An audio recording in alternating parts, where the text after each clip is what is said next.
Okay. So, kamusta po mga ka-Streetwise? Ako po si Takero Miyamoto at welcome po sa aking munting channel. So, mga kababayan, ito na nga, no? So, siguro confirm na. Siguro, kanina kasi nung binalita ko na si Kibuloy po ay nahuli na, marami pa rin hindi naniwala. Pero siguro naman ngayon is, ngayon convinced na kayo na nahuli na talaga si Kibuloy.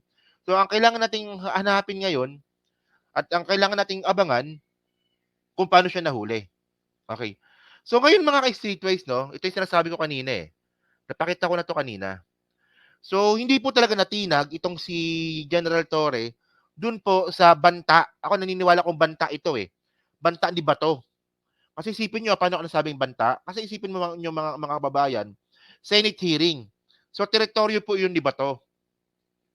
Tapos si Bato de la Rosa, sisigaw-sigaw pa doon. Na, ikaw, General Torre, itigil mo na yan, tigil mo na yan, ginagawa mo. Pag-suppress dyan sa KOGC member, sabi niya gano'n. So, hindi po nagpatinag si General Torre. Di ba? So sabi dito, tingnan, mas maraming pulis ang nagdatingan sa Kingdom of Jesus Christ Compound sa Davao City. Linggo ng hapon, September 8 sa patuloy na operasyon ng PNP upang hanapin si Apollo Kibuloy. So imbis po na sundin po ni General Torre yung sinasabi po ni Bato de la Rosa, hindi niya ginawa yon. Mas lalo niya pang dinamihan yung mga pulis na, di ba na, maghanap kay Kibuloy. Pero mga ka-Streetwise, no, sa kabila po ng mga pangyayari po na yan, ito ewan ko lang, baka bawal sa YouTube itong papakita ko, no. Ngayong araw po, kumakalat po ngayon yung mga pictures po ni Kibuloy na nakikipaghalikan sa bata. Isipin nyo mga kababayan, no.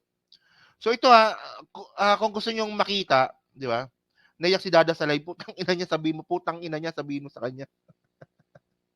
Huli na pala, iyak-iyak ka pa. Umiyak si Boss Dada, si Darwin Salcedo umiiyak. Dahil nahuli si Kibuloy. Isipin mo, Darwin, pag ginawa ito sa anak mo, may anak kang babae, di ba? Lumpo pa, di ba? Paano pag sa anak mo ito ginawa? So, ewan ko lang mga kababayan, no? Ngayong araw nahuli si Kibuloy, ngayon din naman po, kumakalat itong mga picture po na to. Actually, dalawa yan eh. Ito pa yung isa. Kung gusto nyo makita yung buong picture, kasi bawal sa YouTube to eh. Yan. Ito mga kababayan, yung picture na yan, mga ka-Streetwise, lips to lips talaga sa bata yan. 3 years old. Di ba? 3 years old. Di ba? Bobo yun, bobo si Dada. Bobo talaga yun. Oo. Isipin mo ikaw Dada, may anak kang babae. Darwin, di ba? May anak kang babae. Ngayon, kung gusto niyo makita tong picture, kasi tinakpan ko bawal sa YouTube to eh. Kung gusto niyo makita tong picture na to, punta ka sa Facebook ko. Lips to lips sa bata to mga kababayan. Di ba? Di mo naman anak yan eh. Di ba? Anak lang ng kamiyembro mo yan eh. Di ba nakapag lips to lips ko sa bata? Di ba? Oh, tapos mga kababayan, ito pa, no? Ito yung ito alam ko napanood nyo na to, pero gusto kong ipapanood ulit sa inyo to. So ito po yung isa sa mga nangyari po sa hearing ni Bato de la Rosa. Isa ito sa mga posibleng ebidensya. Okay? Na pinigilan po ni Bato. Pinigilan to ni Bato Oh. Nahuli na nga, sir. Nahuli na si Kibuloy, hindi ako maki-clickbait. Nahuli na si Kibuloy. Kakahuli lang kanina. Oh. Tingnan nyo So, general observation. These are our general observations, sir.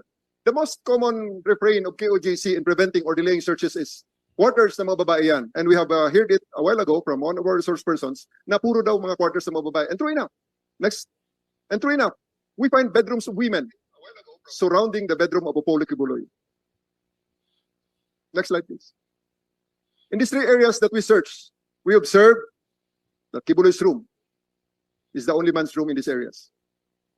I would like to ask KOJC to tour you on those facilities in the ACQ College of Ministry, in the cathedral, in the first floor of the JMC building, in the dormitory of the pastorals, if there are other men living in that area.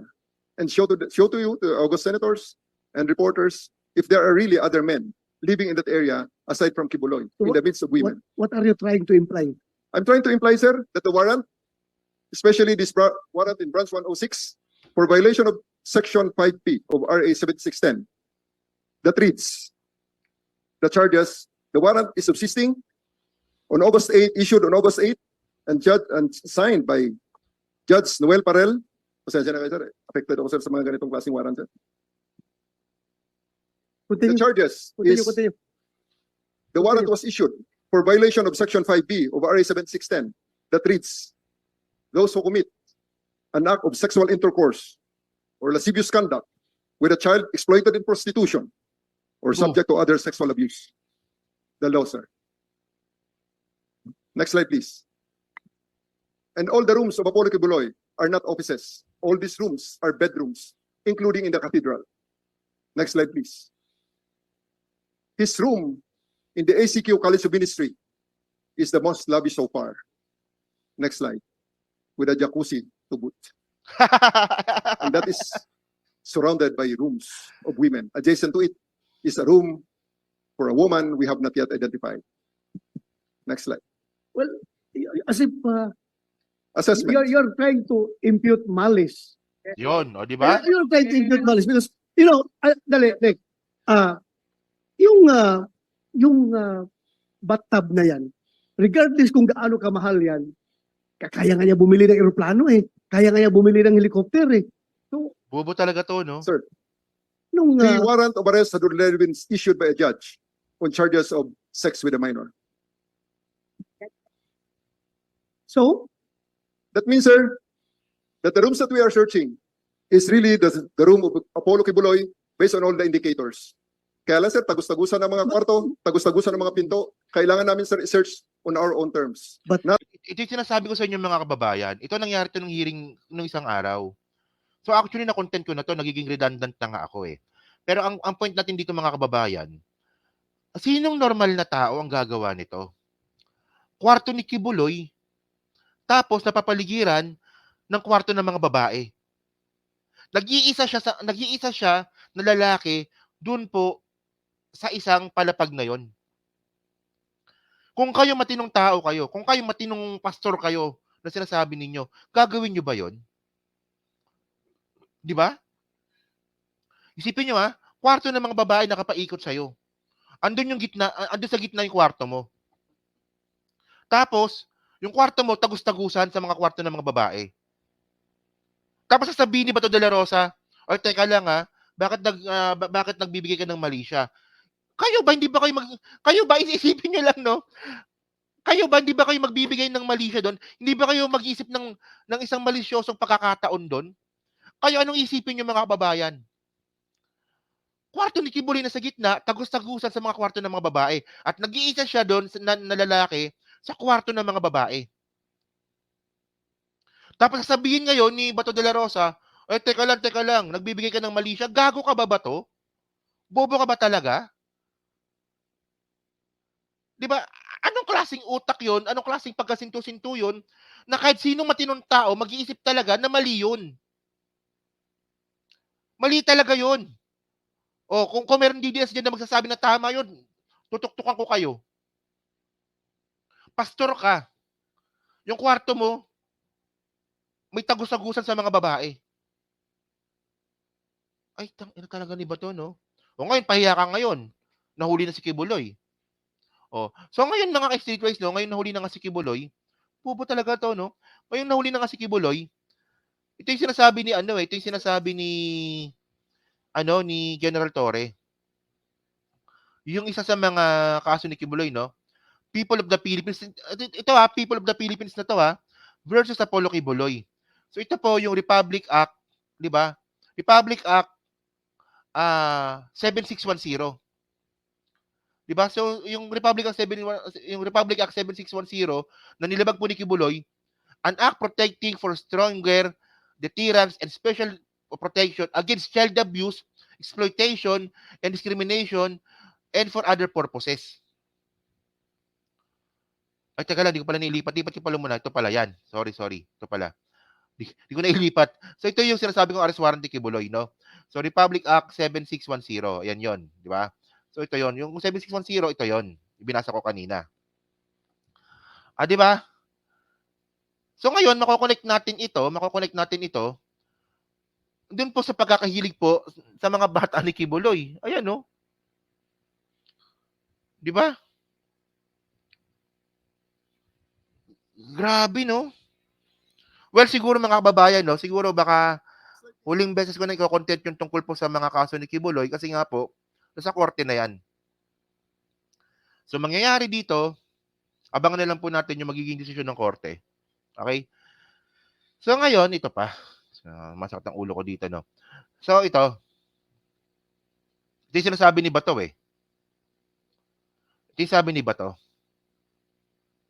Doon sa hearing, di ba, umapila si Senator Bato de la Rosa kay Pangulong Ferdinand Bongbong Marcos Jr. na ibalik ang pagiging normal ng buhay ng mga kasapi ng Kingdom of Jesus Christ. Yun din ng mga pulis na pinadala para magsilbing arrest warrant laban kay Pastor Polo Kibuloy. O tingnan nyo mga kababayan, sabi to ni Bato. Di ba, nag-apila si Bato na, oy, Mr. President, sabi niyang ganon. Di ba, gawin na natin normal yung buhay natin. Oh. So ngayon, mga kababayan, ang lumalabas ngayon, mali talaga si Bato dito. Paano kapag sinunod ng pulis yung well, wala namang karapatan si Bato na utusan yung pulis, pero paano nga kunwari? 'Di ba kunwari naging tatanga-tanga si PBBM sumunod kay Bato, 'di ba? Na sige na nga Bato, sundin na nga kita. So kapag sinunod pala ni PBBM yung advice ni Bato, di walang Kibuloy na nahuli ngayon. 'Di ba? Di walang Kibuloy na nahuli ngayon. Oh, tapos baka kay Streetwise, ito sa kabila nga po ng apila niya ni Bato de la Rosa, anong nangyari pa? Oh, mas lalo pa nilang hinigpitan. So kanina nga, pinakita ko nga kanina na mas lalong madaming pulis ang pinadala. Di ba? Mas maraming pulis ang pinadala, yung PNP sa KOJC compound, at ngayon, ang ginawa pa ng pulis, pinaalis pa. Di ba? Di ba? Sabi dito sa SMNA News na, bumuhos ang emosyon ng KOJC missionary sa mga oras na to, ilang minuto bago ang mga opisyal na pagpapaalis ng mga pulis sa mga inosenteng misyonaryo sa loob ng KOJC compound sa Davao City. O, di ba? So, imbis mo na matinag si General Torre, ang ginawa pa niya, naghigpit pa lalo.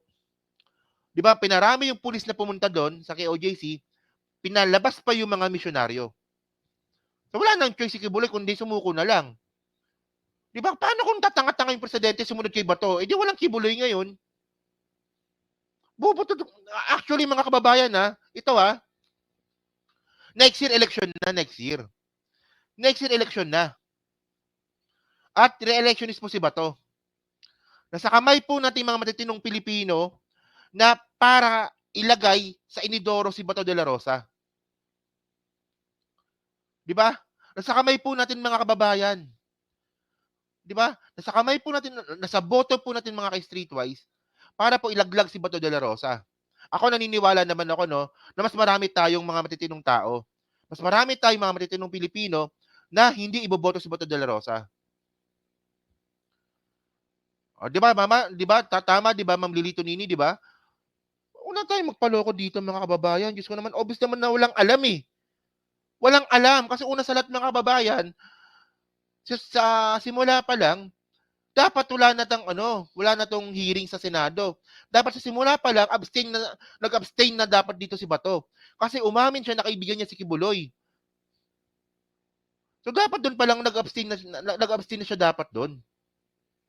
Eh wala eh, 'di ba? So obvious mga kababayan, dahil po sa umamin si Bato na kaibigan niya si Kibuloy at hindi siya nag-abstain.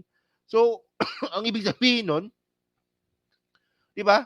Ginawa niya yung hearing na 'yan para kay Kibuloy, hindi para sa taong bayan. Oh. Ewan ko lang, baka sana wag na manalo si Bato, 'di ba? So ngayon, ang sabi pa ngayon, imbis po na magmalambot ang PNP, sabi pa ng PNP kanina, we will not stop until we find Kibuloy.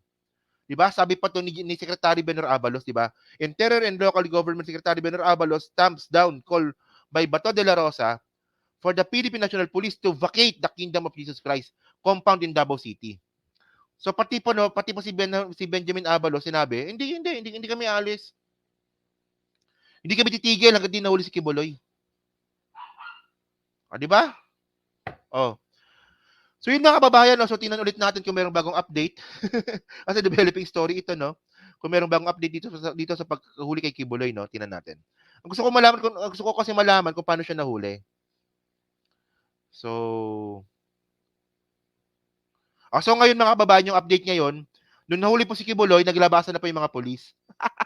Ito, sabi sa UNTV, panoorin, nagsimula ng maglabasan ang mga pulis na nakabantay sa compound ng KOJC compound sa Davao City kasunod ng balitang nahuli na si leader Pastor Apollo Kibuloy. So, ibig sabihin ng mga kababayan, yung mga pulis po na nakabantay ngayon sa KOJC compound, naglabasan na. O, di ba? So, ayan na. So, yun mga kababayan, so yan po sa 3,300 po nanonood, so hindi pa po nakakapag-like. So, ano nga po masabi nyo nga po dito sa kumakalat po ng mga pictures po ngayon, actually luma na to eh. 'Di ba? Dito sa mga kumakalat po na pictures ngayon na paghalik-halik po sa mga bata ni Kibuloy. At saka doon po sa kwarto niyang tagos-tagusan sa mga kwarto ng mga babae. Sa tingin niyo ba normal ba 'yon? Sa tingin niyo ba okay lang ba 'yon? Tulad ng sinasabi ni Bato. So yun mga ka-streetwise, so maraming salamat sa inyong lahat and then mga kababayan, may last topic pa tayo, no?